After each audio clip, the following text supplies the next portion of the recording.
How to change Capcut video frame size. So in this video, I'll show you step by step how to change frame size in Capcut. So after you open the Capcut, now here is my video. I want to change the frame size. So click on this aspect ratio.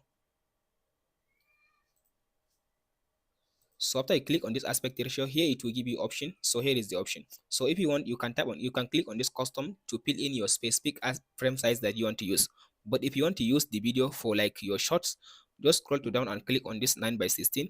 Or if you want to use the video for like Instagram post or LinkedIn post or any post on other social media, if the video is not shorts, just click on this 3 by 4, 2 by 1, or 3 by 4 or 1 by 1. But if you want to use the video for like TikTok or YouTube shorts or Facebook shorts, just click on this 9 by 16.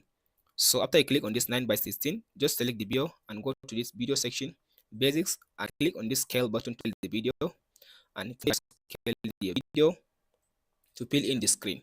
And that's it, guys. Be sure to like and subscribe if this video helps out.